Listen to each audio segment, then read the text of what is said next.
আজকের ভিডিওতে থাকছে বড় সংখ্যার ভাগ অঙ্কের সমাধান কিভাবে করতে হয় তা নিয়ে ডিটেলস আলোচনা।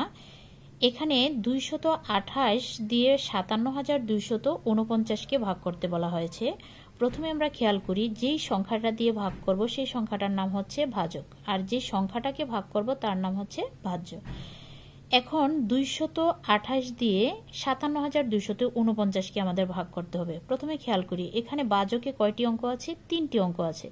তাহলে ভাজ্য থেকেও আমরা প্রথমে 3টি অঙ্ক নিব, নিয়ে দেখব যে এটা কি ভাজক থেকে বড় হচ্ছে না ছোট হচ্ছে। যদি আমরা 3টি অঙ্ক নিই তাহলে কত হচ্ছে? 572। তাহলে এটা কিন্তু ভাজক থেকে বড় হচ্ছে, অর্থাৎ 228 থেকে বড়। তাহলে আমরা 3টি অঙ্ক নিয়ে ভাগটা করতে পারি।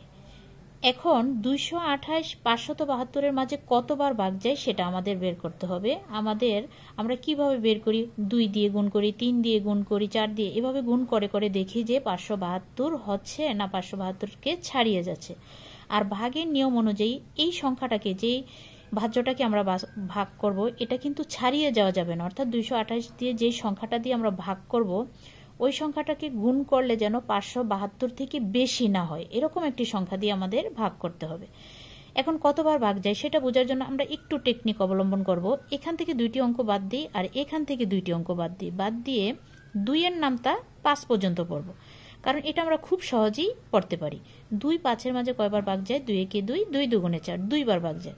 তাহলে আমাদের একটা ধারণা হলো এই 228 572-এর মাঝে 2বার ভাগ যেতে পারে। তাহলে আমরা একটু গুণ করে দেখব 228। এখন এই পুরো সংখ্যাটাকে আমরা 2 দিয়ে গুণ করব, কত হয়? 8 দুগুণে 16, 6 হাতে আছে 1, 2 দুগুণে 4 আর একে 5, 2 দুগুণে 4, 456 হচ্ছে।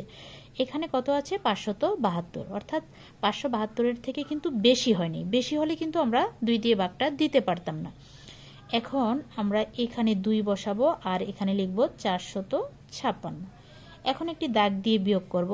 6 আছে 12 হবে, 6 হলে হাতে আছে 1, 5 এর একে 6, 6 আছে 7 হবে, 1 হলে, 4 আছে 5 হবে, 1 হলে। আর এখান থেকে আমরা এই 4টাকে নামিয়ে আনব। তাহলে এখানে কত হলো? 1164।